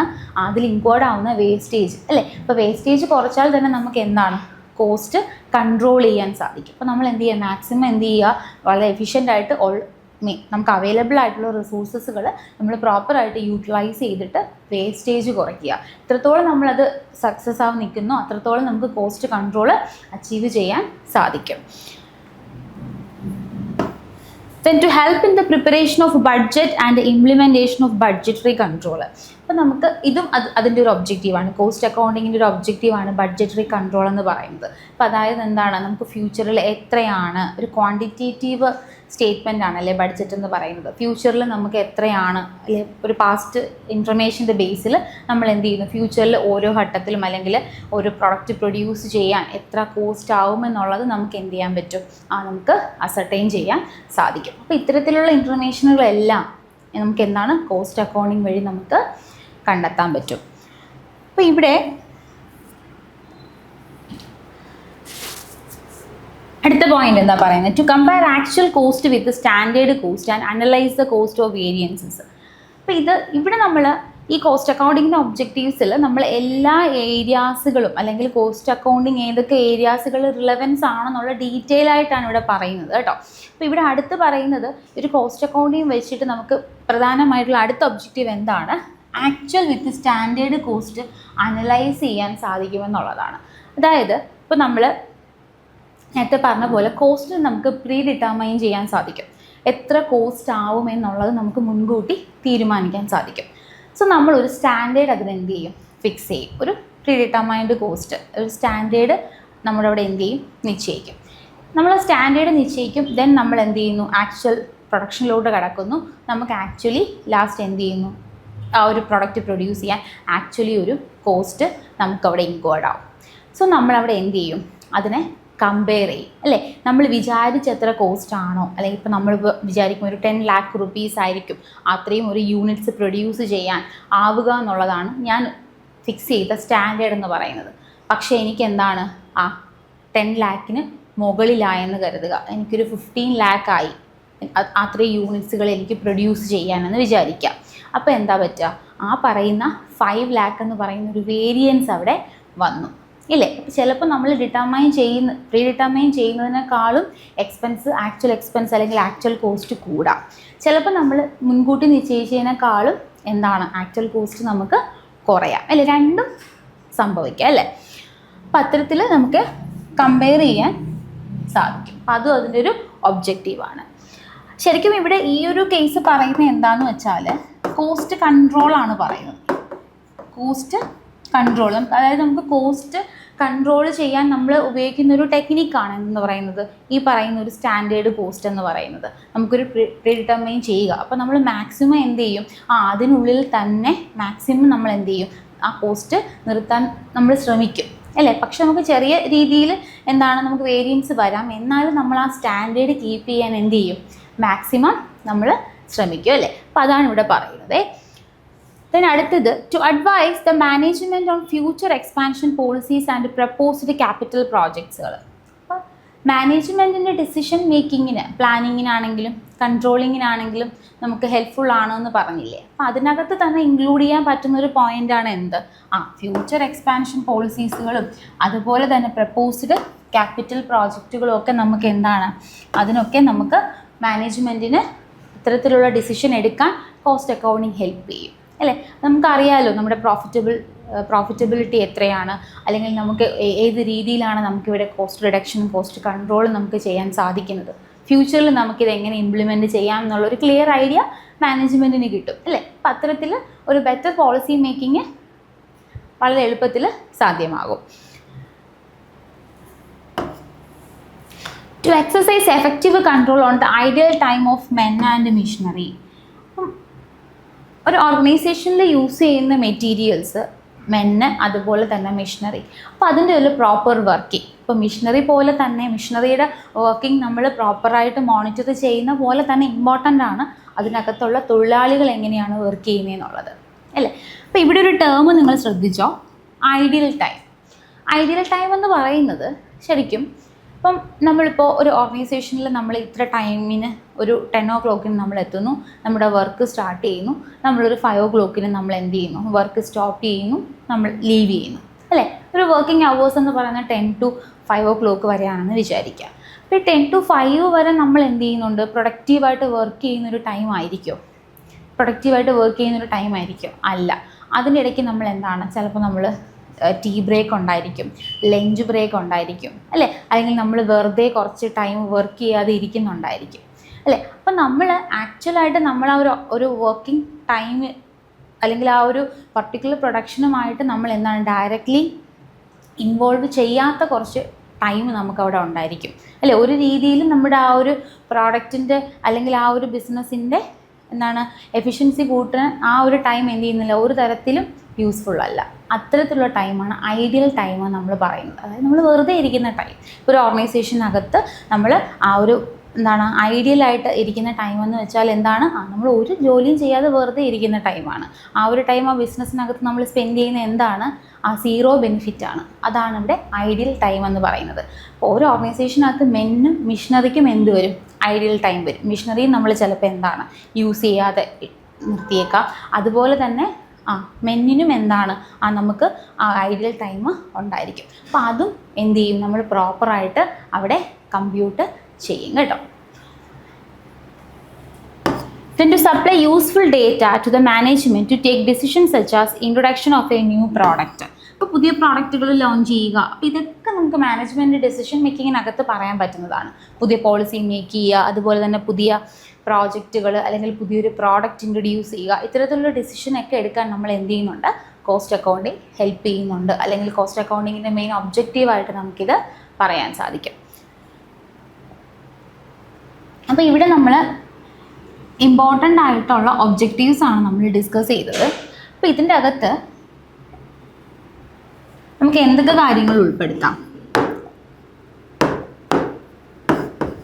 കോസ്റ്റ് കൺട്രോൾ, അതായത് ഈ പറയുന്ന ഒബ്ജക്റ്റീവുകളെ നമ്മൾ ഒരു 5 ഹെഡിലോട്ട് നമ്മൾ ചുരുക്കുവാണെങ്കിൽ നമുക്ക് എങ്ങനെ പറയാം? കോസ്റ്റ് കൺട്രോളിന് ഹെൽപ്പ് ചെയ്യുന്നു, കോസ്റ്റ് എസ്റ്റിമേഷന് നമ്മളെ സഹായിക്കുന്നു കേട്ടോ.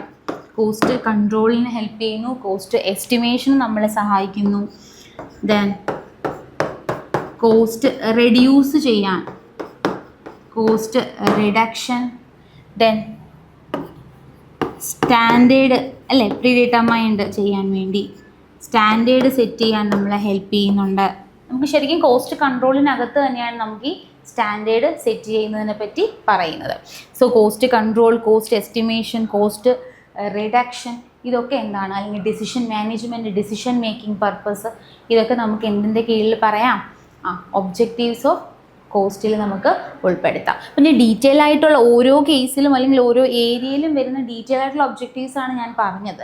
അപ്പോൾ നമുക്കതിനെ ബ്രീഫായിട്ട് ഒരു 2-3 ഹെഡ്സിൽ നമുക്ക് എന്ത് ചെയ്യാം? ഇൻക്ലൂഡ് ചെയ്ത് പറയാം. അപ്പോൾ ഇങ്ങനെ പറയുമ്പോൾ ഇതിനകത്ത് എന്തൊക്കെ കാര്യങ്ങൾ ഇൻക്ലൂഡ് ആവുന്നു എന്നുള്ളത് മനസ്സിലാവില്ലല്ലോ. സോ അതുകൊണ്ടാണ് ഞാൻ ഇത്രയും പോയിൻറ്റ്സുകൾ ചേർത്ത് പറഞ്ഞത്. പക്ഷേ മെയിനായിട്ട് നമുക്ക് ഇതൊരു 2-3 ഹെഡ്സിൽ നമുക്കിത് സിംഗിളായിട്ട് പറയാം കേട്ടോ.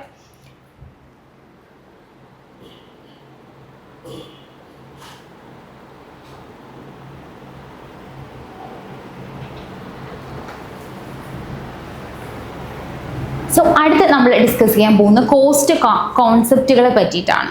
ഓക്കെ, അപ്പോൾ നമ്മൾ കോസ്റ്റ് എന്താണെന്ന് പഠിച്ചു, കോസ്റ്റിംഗ് എന്താണെന്ന് പഠിച്ചു, കോസ്റ്റ് അക്കൗണ്ടിങ് പറഞ്ഞു, അതുപോലെ തന്നെ ഒബ്ജക്റ്റീവ്സ് പറഞ്ഞു അല്ലേ. കോസ്റ്റ് അക്കൗണ്ടിങ്ങിൻ്റെ ഏതൊക്കെ ഏരിയാസിലാണ് എന്നുള്ളത് ഡീറ്റെയിൽ ആയിട്ട് പറഞ്ഞു അല്ലേ. കോസ്റ്റ് അക്കൗണ്ടിങ്ങിൻ്റെ ഒബ്ജക്റ്റീവ്സ് ഡിസ്കസ് ചെയ്തു.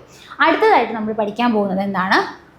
കോസ്റ്റ് കോൺസെപ്റ്റുകളെ പറ്റിയിട്ടാണ്. കോസ്റ്റ് കോൺസെപ്റ്റുകൾ. അപ്പോൾ കോസ്റ്റ് കോൺസെപ്റ്റുകളിലേക്ക് കടക്കുന്നതിന് മുന്നേ എലമെൻറ്റ്സ് ഓഫ് കോസ്റ്റുകളൊന്ന് മനസ്സിലാക്കിയിരിക്കാം. എലമെൻറ്റ്സ് ഓഫ് കോസ്റ്റ്, നമുക്ക് എലമെൻറ്റ്സ് ഓഫ് കോസ്റ്റിനെ 3ആയിട്ട് തിരിക്കാം. ഓക്കെ, എലമെൻറ്റ്സ് ഓഫ് കോസ്റ്റ് നമുക്ക് എങ്ങനെ തിരിക്കാം? 3ആയിട്ട് തിരിക്കാം. അതായത് ഒരു പ്രോഡക്റ്റ് പ്രൊഡ്യൂസ് ചെയ്യാൻ ബേസിക് ആയിട്ട് ആവുന്ന, പ്രൈമായിട്ട് ആകുന്ന കോസ്റ്റുകളെ നമുക്ക് 3ആയിട്ട് തിരിക്കാം. എന്തൊക്കെയാണ്?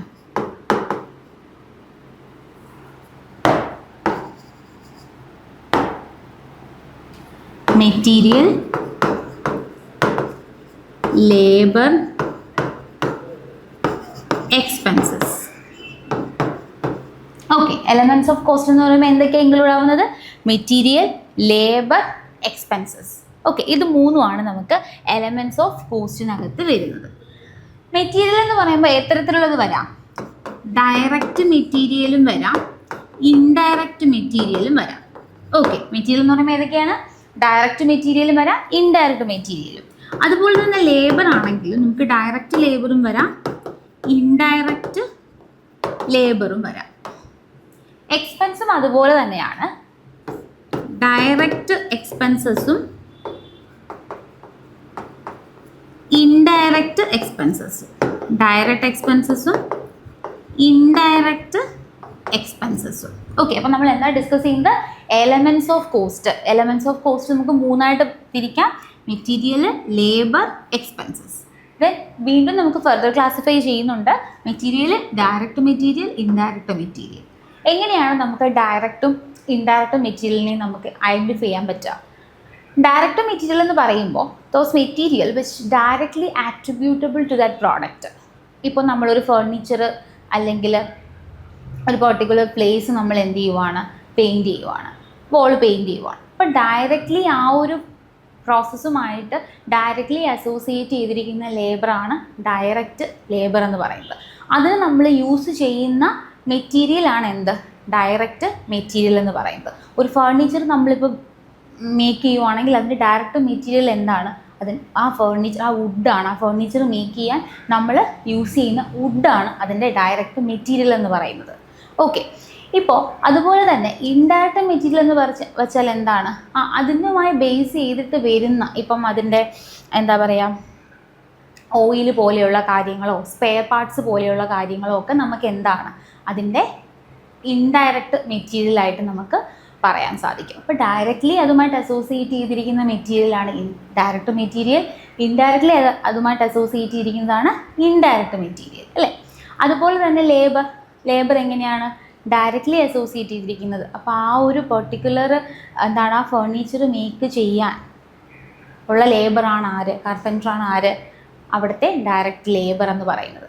അദ്ദേഹം ജോലി ചെയ്യുന്നുണ്ടോ എന്ന് നമ്മൾ സൂപ്പർവൈസ് ചെയ്യാൻ വേണ്ടിയിട്ട് ഒരു സൂപ്പർവൈസറോ ഫോർമാനോ ഉണ്ടെന്ന് കരുതുക. അദ്ദേഹമാണ് ആര്? ഇൻഡയറക്റ്റ് ലേബർ എന്ന് പറയുന്നത്. ഓക്കെ, മനസ്സിലായോ? അപ്പോൾ മെറ്റീരിയലിലും ഡയറക്റ്റും ഇൻഡയറക്റ്റും ഉണ്ട്, ലേബറിലാണെങ്കിലും ഡയറക്റ്റും ഇൻഡയറക്റ്റും ഉണ്ട്. എക്സ്പെൻസ് ആണെങ്കിലും നമുക്ക് ഡയറക്റ്റ്ലി അതുമായിട്ട് അസോസിയേറ്റ് ചെയ്യുന്ന എക്സ്പെൻസുകൾ നമുക്കുണ്ടായിരിക്കും, അല്ലേ? ഡയറക്റ്റ് എക്സ്പെൻസുകൾ, കാരേജ് പോലെയുള്ള ഫ്ലൈറ്റ് പോലെയുള്ള ഡയറക്റ്റ്ലി അസോസിയേറ്റ് ചെയ്ത എക്സ്പെൻസുകൾ ഉണ്ടായിരിക്കും. മെറ്റീരിയൽ നമ്മുടെ പ്രൊഡക്ഷൻ പ്ലേസിലോട്ട് നമുക്ക് കൊണ്ടുവരാൻ ചിലവായ തുകയൊക്കെ എന്താണ്? അതുമായിട്ട് റിലേറ്റ് ചെയ്ത ഡയറക്റ്റ് എക്സ്പെൻസുകളാണ്. പക്ഷേ നമുക്കിപ്പോൾ ഓഫീസ് റിലേറ്റഡ് ആയിട്ടുള്ള എക്സ്പെൻസുകൾ ഉണ്ടായിരിക്കും, റെൻ്റ് ഉണ്ടായിരിക്കും, സ്റ്റേഷനറിയുടെ എമൗണ്ടുകൾ ഉണ്ടായിരിക്കും. അത്തരത്തിലുള്ള സ്പെൻഡ് ചെയ്ത തുകകളെല്ലാം എന്താണ്? ഇൻഡയറക്റ്റ് എക്സ്പെൻസുകളാണ്. അപ്പോൾ ഇത് നമ്മൾ കൃത്യമായിട്ട് മനസ്സിലാക്കണം. എലമെൻറ്റ് ഓഫ് കോസ്റ്റ് എന്ന് പറയുമ്പോൾ മൂന്നായിട്ട് നമുക്ക് ക്ലാസിഫൈ ചെയ്യാൻ സാധിക്കും: മെറ്റീരിയൽ, ലേബർ, എക്സ്പെൻസസ്. അതിൽ മെറ്റീരിയൽ എന്ന് പറയുമ്പോൾ ഡയറക്റ്റ് ഉണ്ടായിരിക്കും, ഇൻഡയറക്റ്റ് ഉണ്ടായിരിക്കും. ദെൻ ലേബർ എന്ന് പറയുമ്പോഴും എന്താണ്? ഡയറക്റ്റ് ലേബറും ഇൻഡയറക്റ്റ് ലേബർ. എക്സ്പെൻസസും ഡയറക്റ്റ് എക്സ്പെൻസസും ഇൻഡയറക്റ്റ് എക്സ്പെൻസുകളും ഉണ്ടായിരിക്കും. സോ നമുക്കത് ഐഡൻറ്റിഫൈ ചെയ്യാനും സാധിക്കണം. അപ്പം അത് ഡയറക്റ്റ്ലി അതുമായിട്ട് അസോസിയേറ്റ് ചെയ്തത് അല്ലെങ്കിൽ അതുമായിട്ട് അസോസിയേറ്റ് ചെയ്യാത്തത്, അത്തരത്തിൽ നമ്മളതിനെ ഡിഫറൻഷിയേറ്റ് ചെയ്യണം. സോ എലമെൻറ്റ് ഓഫ് കോസ്റ്റ് ഓർത്തോളുക. ഇനി നമ്മളടുത്ത് ഡിഫറെൻറ്റ് ടൈപ്പ് ഓഫ് കോസ്റ്റ് കോൺസെപ്റ്റുകളെ പറ്റിയിട്ടാണ് നമ്മൾ പറയുന്നത്. അപ്പോൾ എലമെൻറ്റ് ഓഫ് കോസ്റ്റ് സെപ്പറേറ്റ് ഒരു പോർഷൻ മനസ്സിലാക്കി വയ്ക്കുക. ഇത് ഡിഫറെൻറ്റ് ടൈപ്പ് ഓഫ് കോസ്റ്റ് കോൺസെപ്റ്റുകളെ പറ്റിയിട്ടാണ് നമ്മൾ അടുത്ത് ഡിസ്കസ് ചെയ്യുന്നത് കേട്ടോ. അപ്പോൾ നോക്കാം, ആദ്യം എന്താ പറഞ്ഞിരിക്കുന്നത്? ഓപ്പർച്യൂണിറ്റി കോസ്റ്റുകളെ പറ്റിയിട്ടാണ് പറയുന്നത്. ഓപ്പർച്യൂണിറ്റി കോസ്റ്റ് എന്താണ്? Opportunity cost: the value of a benefit sacrificed in favor of an alternative course of action. അതായത് ഇപ്പം എൻ്റെ കയ്യിലൊരു 1 lakh rupees ഉണ്ടെന്ന് കരുതുക. സോ എനിക്ക് ഈ ഒരു എമൗണ്ട് ഒന്നുകിൽ ഏതെങ്കിലും ഷെയർസിൽ ഇൻവെസ്റ്റ് ചെയ്യാം, ഓക്കെ, ഒന്നുകിൽ ഏതെങ്കിലും ഷെയർസിൽ ഇൻവെസ്റ്റ് ചെയ്യാം, അല്ലെങ്കിൽ എനിക്ക് എന്ത് ചെയ്യാം? ഗോൾഡിൽ ഇൻവെസ്റ്റ് ചെയ്യാം, അല്ലേ? അപ്പോൾ എനിക്ക് എൻ്റെ കയ്യിൽ കുറച്ച് ഫണ്ടുണ്ട്, പക്ഷേ അതെനിക്ക് യൂസ് ചെയ്യാൻ അല്ലെങ്കിൽ ഇൻവെസ്റ്റ് ചെയ്യാൻ എനിക്ക് ഒന്നിൽ കൂടുതൽ ഓൾട്ടർനേറ്റീവ്സുകളുണ്ട്, ഒന്നിൽ കൂടുതൽ ചോയ്സസ് ഉണ്ട്, അല്ലേ? എനിക്ക് ആ ഒരു ഫണ്ട് ഇൻവെസ്റ്റ് ചെയ്യാൻ ഒന്നിൽ കൂടുതൽ ചോയ്സസ് ഉണ്ട്. അപ്പം ഞാൻ എന്ത് ചെയ്തു എന്ന് കരുതിയാൽ ഗോൾഡിൽ ഇൻവെസ്റ്റ് ചെയ്യാതെ ഞാൻ എന്ത് ചെയ്തു? ഈ എമൗണ്ട് കൊണ്ടുവന്ന് ട്രേഡിങ് സ്റ്റോക്ക് മാർക്കറ്റിൽ ഞാൻ ഷെയർസിൽ ഇൻവെസ്റ്റ് ചെയ്തു എന്ന് കരുതുക. ഇവിടെ എന്താണ് സംഭവിക്കുക? ഞാൻ ഗോൾഡിൽ ഇൻവെസ്റ്റ് ചെയ്താൽ എനിക്ക് കിട്ടാവുന്നുള്ള റിട്ടേണെ ഞാൻ സാക്രിഫൈസ് ചെയ്തുകൊണ്ടാണ് ഞാൻ എന്ത് ചെയ്യുന്നത്? ആ എമൗണ്ടിനെ ഞാൻ സ്റ്റോക്ക് മാർക്കറ്റിലേക്ക് ഇൻവെസ്റ്റ് ചെയ്തത്. ക്ലിയർ?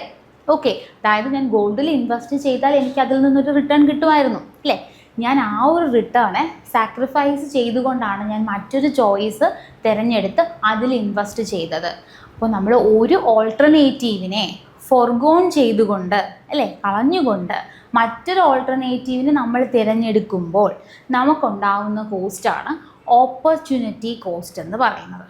ക്ലിയർ? ഒരു ഓൾട്ടർനേറ്റീവിനെ നമ്മൾ ഫോർഗോൺ ചെയ്തുകൊണ്ട് മറ്റൊരു ഓൾട്ടർനേറ്റീവിനെ നമ്മൾ സെലക്ട് ചെയ്യുമ്പോൾ നമുക്കവിടെ ഉണ്ടാവുന്ന കോസ്റ്റാണ് ഓപ്പർച്യൂണിറ്റി കോസ്റ്റ് എന്ന് പറയുന്നത്. ഇപ്പോൾ നോക്കിയാലോ, the value of benefit sacrificed, ഞാൻ ഗോൾഡിൽ നിന്ന് കിട്ടാനുള്ള എൻ്റെ ബെനിഫിറ്റിനെ ഞാൻ സാക്രിഫൈസ് ചെയ്യുന്നു, sacrificed in favour of N alternative course of action. എനിക്ക് മറ്റൊരു ചോയ്സ് ഉള്ളത് കൊണ്ട് ഞാൻ ഈ ഒരു ചോയ്സിനെ ഫോർഗോൺ ചെയ്തുകൊണ്ട്, അല്ലേ, ഞാൻ എന്ത് ചെയ്യുന്നു? മറ്റൊരു ചോയ്സ് തിരഞ്ഞെടുത്തതിലൂടെ എനിക്കുണ്ടാവുന്ന കോസ്റ്റാണ് ഓപ്പർച്യൂണിറ്റി കോസ്റ്റ് എന്ന് പറയുന്നത്. It is a benefit forgone or lost by rejecting a particular competing alternative to another competing alternative choice. ഒന്ന് നേടാൻ വേണ്ടി നമ്മൾ മറ്റൊന്നിനെ ഉപേക്ഷിക്കുന്നു അല്ലേ. അപ്പോൾ അവിടെ ഉണ്ടാവുന്ന കോസ്റ്റാണ്. The benefit lost is usually by the profit that might have been earned from the rejected alternative. നമുക്ക് പക്ഷേ നമ്മൾ എന്ത് ചെയ്താൽ മതിയായിരുന്നു, ആ ഗോൾഡിൽ ഇൻവെസ്റ്റ് ചെയ്തിരുന്നെങ്കിൽ നമുക്കൊരു ഫേവറബിൾ ആയിട്ടുള്ളൊരു റിട്ടേൺ അവിടെ കിട്ടിയേനെ. ഓക്കെ, അപ്പോൾ ഇത്തരത്തിലുള്ള കോസ്റ്റുകളാണ് ഓപ്പർച്യൂണിറ്റി കോസ്റ്റ്. ഇപ്പോൾ ഒരുപാട് തവണ പല എക്സാമുകൾക്കും ചോദിച്ചിട്ടുള്ളൊരു ചോദ്യമാണ് കേട്ടോ. The next best alternative forgone for obtaining a tip, അതിനെയാണ് നമ്മൾ ഓപ്പർച്യൂണിറ്റി കോസ്റ്റ് എന്ന് വിളിക്കുന്നത്. പിന്നെ എങ്ങനെയാണ് നമുക്ക് പറയാം, the value of benefit sacrificed in favour of N alternative course of action.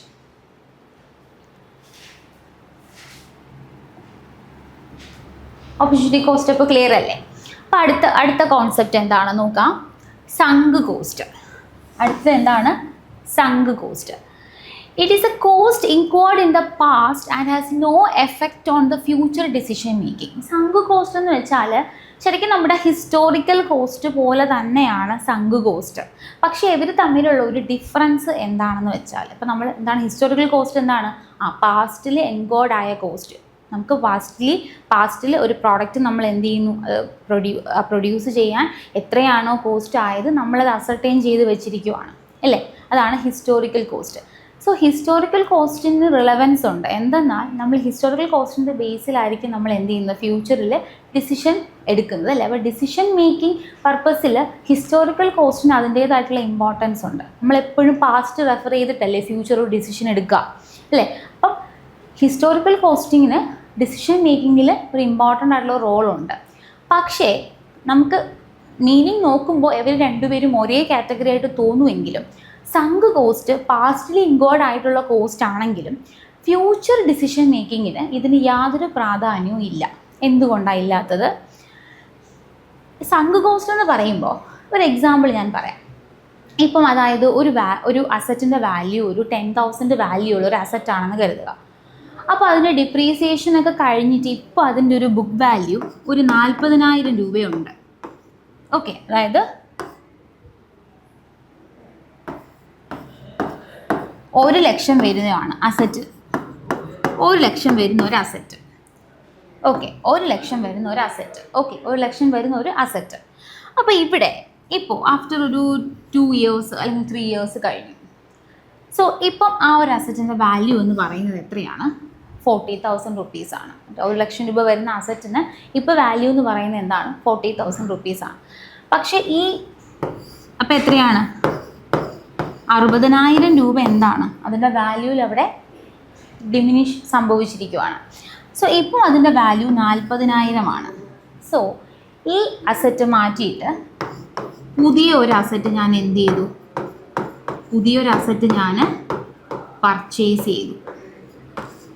Okay, അതായത് ഈ പറയുന്ന 40,000-ന് യാതൊരു റിലവൻസും ഇല്ല. ഞാൻ ആ 40,000 കൺസിഡർ ചെയ്യുന്നില്ല. ഈ 40,000 കൺസിഡർ ചെയ്യാതെ 40,000 ആണ് ഇപ്പോൾ അസറ്റിൻ്റെ വാല്യൂ. പക്ഷേ ഈ 40,000 അസറ്റിൻ്റെ വാല്യൂ ഞാൻ കൺസിഡർ ചെയ്യാതെ ഒന്നും നോക്കാതെ ഞാനൊരു പുതിയൊരു അസറ്റ് വാങ്ങുകയാണെന്ന് വിചാരിച്ചോ. ഇതിനെയാണ് നമ്മൾ എന്താണ് അവിടെ നമുക്ക് ഇൻകോർഡ് ആയതാണ് സങ്ക് കോസ്റ്റ്. ഈ ഒരു കോസ്റ്റ് എന്താണ്? നമുക്കവിടെ ഇൻകോർഡായി അല്ലേ. അപ്പോൾ നമ്മൾ ഫ്യൂച്ചർ ഡിസിഷൻ മേക്കിങ്ങിന് റിലവൻസ് ഉണ്ടോ? പുതിയൊരു അസറ്റ് നമ്മൾ വാങ്ങിച്ചു, പക്ഷേ അതിന് ഈ പാസ്റ്റിൽ ഇൻകോർഡ് ആയിട്ടുള്ള ഈ ഒരു അസറ്റിന് ഒരു വാല്യൂവും ഇവിടെ ഇല്ല. ഇതാണ് സങ്ക് കോസ്റ്റ് കൊണ്ട് ഉദ്ദേശിക്കുന്നത്. ഓക്കെ, പാസ്റ്റിൽ ഇൻകോർഡായ കോസ്റ്റാണ്. എന്താണ് ഇമ്പോർട്ടൻ്റ് പോയിന്റ്? എന്താണ് ഡിസിഷൻ മേക്കിങ്ങിന് അത് ഹെൽപ്ഫുൾ ആണോ എന്ന് ചോദിച്ചാൽ സങ്ക് കോസ്റ്റ് ഡിസിഷൻ മേക്കിങ്ങിന് ഹെൽപ്ഫുൾ അല്ല. ഓക്കെ, ഇവിടെ എക്സാമ്പിൾ എന്താ പറഞ്ഞേ? The replacement of an asset is under consideration the undepreciated value of an existing asset. നമ്മളൊരു പുതിയ അസറ്റിനെ നമ്മൾ റീപ്ലേസ് ചെയ്തു, പക്ഷേ നമ്മൾ അൺഡിപ്രീസിയേറ്റഡ് എന്ന് വെച്ചാൽ ഡിപ്രീസിയേഷൻ എല്ലാം കഴിഞ്ഞിട്ട് ഇതാണ് ഇപ്പോൾ ഇതിൻ്റെ ബുക്ക് വാല്യൂ. നമ്മൾ ഇതിനെ കൺസിഡർ ചെയ്യാതെ നമ്മൾ പുതിയൊരു അസറ്റിനെ വാങ്ങുന്നു. സോ ഇതാണ് ഇവിടെ വരുന്ന കോസ്റ്റാണ് എന്ത്? സങ്ക് കോസ്റ്റ് എന്ന് പറയുന്നത്. ഓക്കെ, ഇമ്പോർട്ടൻറ്റ് പോയിന്റ് എന്താണ്? ഡിസിഷൻ മേക്കിങ്ങിന് ഹെൽപ്ഫുൾ അല്ല. പാസ്റ്റ് എൻകോർഡാണ്. അപ്പോൾ ഡിസിഷൻ മേക്കിങ്ങിന് ഫ്യൂച്ചർ ഡിസിഷൻ മേക്കിങ്ങിന് നമ്മളതിനെ കൺസിഡർ ചെയ്യുന്നില്ല. പക്ഷെ നമ്മൾ ഏതിനെ കൺസിഡർ ചെയ്യുന്നു? ഹിസ്റ്റോറിക്കൽ കോസ്റ്റിനെ നമ്മൾ കൺസിഡർ ചെയ്യുന്നുണ്ട്. എപ്പോഴും നമുക്ക് മാറിപ്പോകുന്ന ടേമുകളാണ് ഹിസ്റ്റോറിക്കൽ കോസ്റ്റും സങ്ക് കോസ്റ്റും.